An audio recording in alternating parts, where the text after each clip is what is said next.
শাতিল জিলহায় মিনাশ শাতিল কারনায়।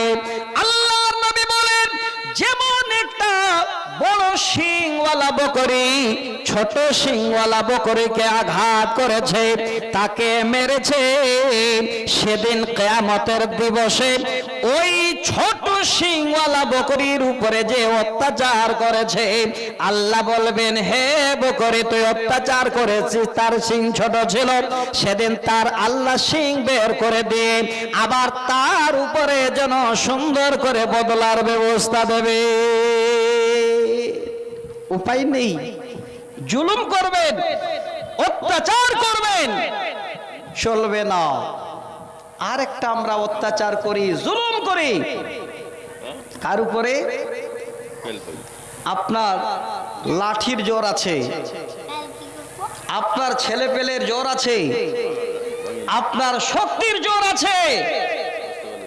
এবার দেখবেন কোন জায়গায় জমির আইল কাটতে গিয়ে আপনার আইলটাকে, যে লোকটা একটু অসহায়, তার দিকে আপনি আইলটা চাপিয়ে দিয়েছেন।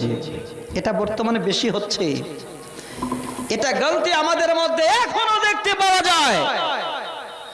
সাবধান, যদি কর্ম কেউ করেছেন তাহলে আপনার নসিব এত খারাপ, এত খারাপ, সেদিন আপনি এই মাজলুমের উপরে যে জুলুম করলেন এর ভার আপনি বহন করতে পারবেন না। সেটা কেমন? আল্লাহ রাসূল বলেন, হযরত আয়েশা হাদিসে রাবি, আন্না রাসূলুল্লাহ সাল্লাল্লাহু আলাইহি ওয়াসাল্লাম ক্বালা মান যালামা কায়দা শিবরিন ফিল আরযি তুবিকাহু মিন সাব'i আরজিনা। সহিহ বুখারীর হাদিস 2453 নম্বর হাদিস। আল্লাহ রাসূল বলেন, ওরে পৃথিবীর মানুষ, ক্বালা মান যালামা কায়দা শিবরিম মিনাল আরযি, কোন আল্লাহর বান্দা যদি জমিনের একটা আলকে জুলুম করে, অত্যাচার করে, তুবিকাহু, ওই জায়গাটাকে যদি তুমি কেটে নাও, তোমার দিকে দাবিয়ে নাও, তোমার দিকে জমিটা বের করে নাও, যে লোকটা অসহায় তার দিকে আলটাকে তুমি চাপিয়ে দাও। আল্লাহ রাসূল বলছেন, রে মাজলুম শোন ভালো করে, দুনিয়ায় তোর শক্তির জোর তুই দেখালি, লাঠির জোর দেখালি, ছেলের জোর দেখালি, সব ঠিক আছে, তবে ওরে আল্লাহর বান্দা, কিয়ামতের দিনে তোর এমন দুর্ব্যবহার হবে রে, মিন সাব'i আরজিনা, আল্লাহ 7 তবক জমিনকে সব এক জায়গায় করে তোর গলায় লটকিয়ে দেবে। এবার সেই জমিন নিয়ে তুই কিয়ামতের দিনে ঘুর। দেখেন, অত্যাচার কর থেকে বাঁচুন, অত্যাচারিত হবেন না। অত্যাচার করতে গেলে জীবনে বিপদ আছে, কিয়ামতের দিন আপনার অন্ধকার হয়ে যাবে। অতএব মাজলুমের কর্তব্য হলো, যদি কেউ বিপদে থাকে, কি করে সেই বিপদ থেকে তাকে বাঁচিয়ে আনা যায়, এটাই আমরা চেষ্টা করব। তো বন্ধু, আমার বাপ, আমার ভাইজান, এবার অত্যাচারিত একটা মানুষকে দেখাচ্ছি যে হলো সবথেকে বড় মাজলুম, অসহায়। তিনি কে? তিনি কোন মানুষ? বর্তমানে আমি আপনাদের কোরআন হাদিসের দৃষ্টিতে আসছি, পৃথিবীর অনেক মানুষ অত্যাচারিত, আমি যাচ্ছি না। যেই জায়গাটা আমি নিয়ে যাচ্ছি সেই মানুষটার নাম সবাই জানেন। দেখতে ছিল না ভালো, অর্থ ছিল না বেশি, ইসলাম কবুল করেছেন, আল্লাহ রসুলের পার্শ্বে দাঁড়ান, নামাজের সময় হলে তিনি ছিলেন আল্লাহ রসুলের মুয়াজ্জিন। কি নাম বলেন? কি নাম? হযরতে বেলাল। কি করে পৃথিবীর বুকে মানুষ অত্যাচার করে, জুলুম করে, আর মাজলুম কত কষ্ট পায়, কত অসহায়। এই শব্দটা আপনাদের কাছে বলে আমি ঠিক বিদায় নিয়ে নেব ইনশাআল্লাহ। সময় মতো গাড়ি চলবে, আপনারা শেষ পর্যন্ত শুনতেই থাকবেন, আলেম ওলামারা আসবেন, একের পর এক আলোচনা হবে ইনশাআল্লাহ। এবার আসেন হযরতে বেলাল, তিনি ছিলেন উমাইয়া বিন খালফের গোলাম। অত্যাচার কত করা হতো, নিয়ে গিয়ে গরম বালিতে শুয়ে দেওয়া হতো, চিৎকার করত, তারপরও শান্তি আসতো না, বড় পাথর নিয়ে গিয়ে বুকের উপরে চাপিয়ে দেওয়া হতো। কি না অসহায়, কি অত্যাচার, কি কষ্ট। এইভাবে করে চিৎকার করে আওয়াজ দিত আর বলতো, বেলাল সময় আছে, এখনো যদি ফিরে আসো তাহলে তোর সময় এখনো অনেক আছে। হযরতে বেলাল জবাব দিয়েছিলেন, আহাত আহাত আহাত, এত বড় অত্যাচারিত, এত বড় মাজলুম, এত জীবনের কষ্ট একবারও বলে নাই আমি আমার আল্লাহকে ছেড়ে দিলাম, নবীকে ছেড়ে দিলাম, একবারও যেন তিনার মুখে কথা বের হয় না। आसरा मेरा दिल का ला इलाहा इल्लल्लाह, अर्श पे लिखा देखा ला इलाहा इल्लल्लाह, कितनी मीठी बातें थी ए बेलाल कहते थे,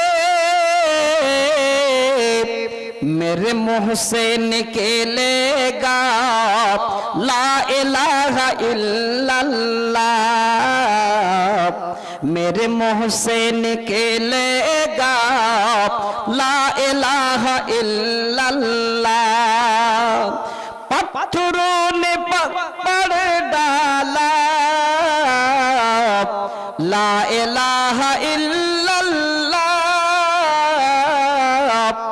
असरा मेरा दिल का ला इलाहा इल्लल्लाह।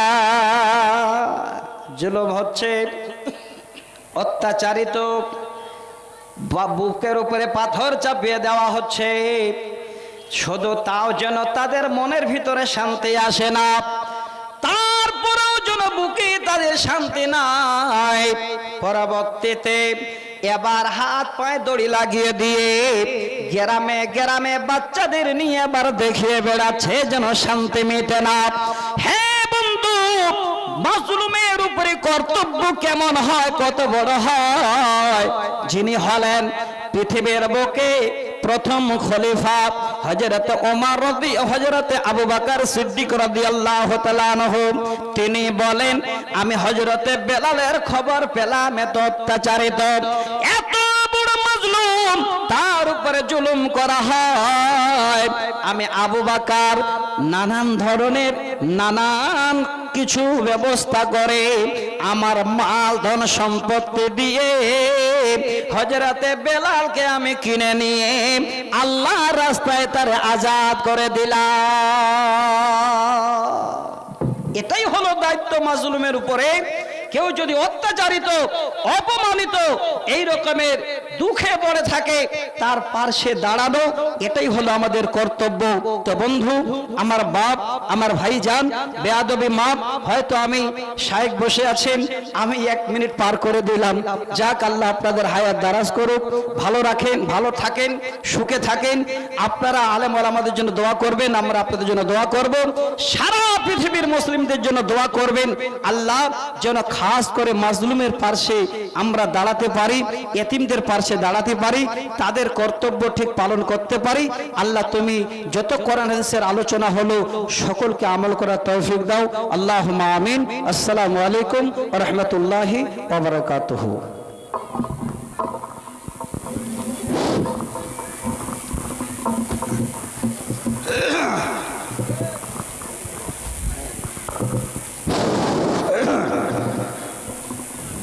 মাশাআল্লাহ, জাযাকুমুল্লাহ খায়রান ফিজ দারাইন। আজকে আপনারা এত ভালো লাগছে আপনাদেরকে দেখে, যে আপনাদের যা ধৈর্য, ঠিক 10টা থেকে শুরু করে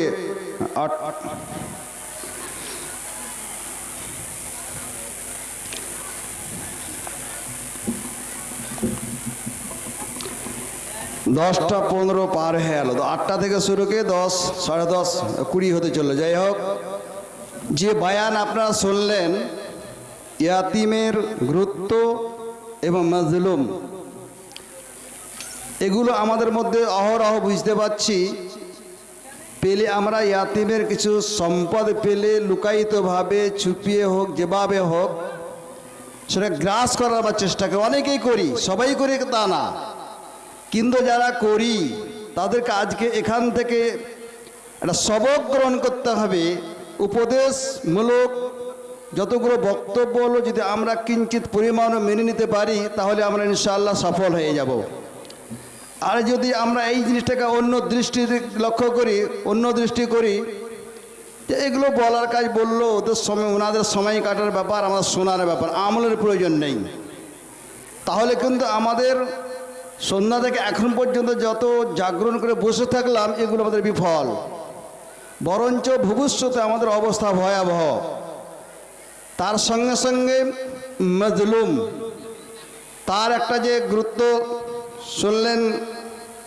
আজকে বর্তমান যা অবস্থা, যেটা হচ্ছে ফিলিস্তিনের ওপর যা অবস্থা চলছে, এগুলো আমরা সূর্যের ন্যায় সবাই বুঝতে পারছি। এরা হচ্ছে এক প্রকার মাজলুম, এরা মানে আমরাই। তাহলে আমাদের তাদের জন্য কিছু করণীয় অবশ্যই আছে, যেটা হচ্ছে আমরা সেখানে গিয়ে উপস্থিত না হতে পারলেও দোয়া এমন একটা জিনিস, হাতিয়ার অপেক্ষা সেই দোয়া হচ্ছে তার গুরুত্ব। কাজে আমরা যেভাবে পারি, যেখান থেকে পারি, মন থেকে যদি আমরা কিছু দোয়া করি তাহলে সেটা অংশগ্রহণের মধ্যেই পড়বে। অতএব আমরা এই দুই সবক থেকে প্রথমত ইয়াতিমের প্রতি আমরা চরম লক্ষ্য করার চেষ্টা করব, যার মাধ্যম দিয়ে জগৎ পরগত উভয় জগৎ যেন সফল হতে পারি। এবং সামনে যারা মাজলুমের যে কথা বলা হলো তার জন্য আমরা গুরুত্ব দিতে গেলে কিছু না পারলেও একটা মনের দিক দিয়ে একটা সহযোগিতা দোয়ার মাধ্যম দিয়ে করতে পারি ইনশাআল্লাহ। তা আল্লাহ যেন আমাদেরকে যতগুলো সন্ধ্যা থেকে এক পর্যন্ত কোরআন হাদিসের আলোকে যে বিষয়গুলো শুনলাম খুব গুরুত্বপূর্ণ আলোচনা, কিন্তু এই আলোচনাগুলোর প্রতি আমল করলে গুরুত্বপূর্ণ। আর যদি আমরা এগুলোকে মরিচিকার মতো ভাবি, এগুলো বলার কাজ বললো, শোনার কাজ শুনলাম, তাহলে কিন্তু আমাদের সবই বিফল হয়ে যাবে। আল্লাহ যেন আমাদেরকে যতগুলো শুনলাম সাধ্য অনুপাতে যতটুকু পারি আমল করার তৌফিক দেবে, বললো আমিন। এবার আপনাদের সামনে এটা সবচেয়ে ভালো কথা, হ্যান্ডবিলের মাধ্যমে যাদের নাম শুনেছিলেন আজ বিগত 1-2 মাস 1.5 মাস থেকে, ওনারা সকলে এসে গেছেন। বলি আলহামদুলিল্লাহ, বলি আমরা আলহামদুলিল্লাহ। খুব ভয় লাগছে বলতে, মনে হয় নাকি অন্য কথা বললে মনে হয় আওয়াজ জোরানোই হবে। আলহামদুলিল্লাহ মানে হচ্ছে আল্লাহর প্রশংসা, সমস্ত আল্লাহর প্রশংসা, আল্লাহর তারিফ। অনেক জায়গা থেকে নুকস থেকে যায়, কে আসতে পারেনি, কে যায়নি, অনেক কিছু হয়ে থাকে। তাহলে আমরা শুরু থেকে শেষ পর্যন্ত যতগুলো নাম পেয়েছি, যেমন প্রথমে শুনলাম উমর ফারুক সাহেব, তারপরে মৌলানা নুরুল ইসলাম রাহিমি সাহেব, উনি এসে গেছেন, উনি বললেন। এবারে আপনাদের সামনে শাহিনুর রহমান, তারপরে প্রধান বক্তা নজমে আলাম উনি আছেন, তারপর মুক্তার হোসেন ইসলাহি সাহেব উনি এসে গেছেন। ঠিক সকাল ফজর পর্যন্ত আর কি আপনার ধৈর্যকে সামনে রেখে আপনাদের সময়ের জন্য তারা সেবা করার জন্য প্রস্তুত।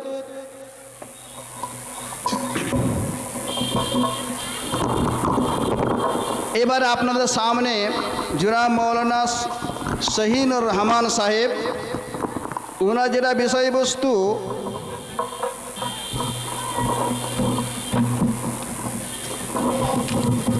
ইসলাম ও অন্যান্য ধর্মগ্রন্থের আলোকে, ইসলাম ও অন্যান্য ধর্মগ্রন্থের আলোকে বিশ্বনবীর আগমন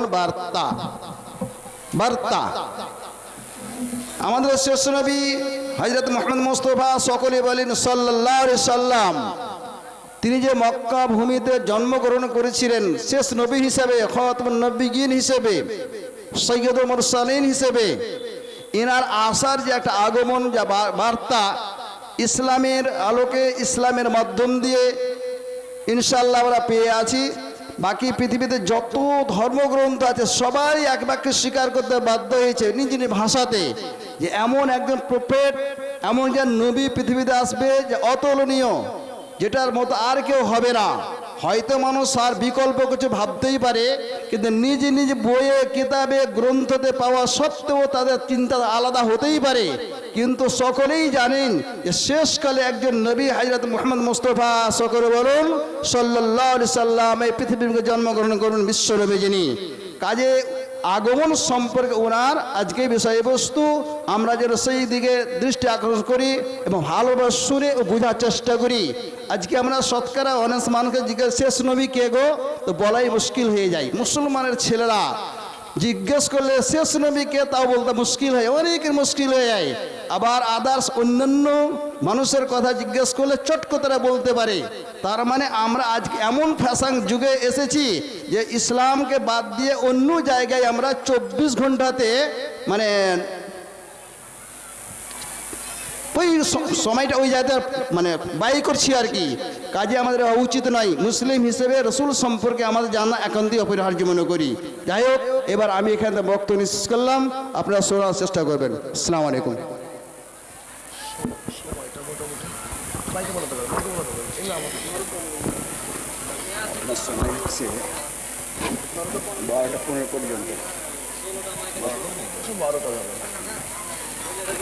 ঠিক আছে।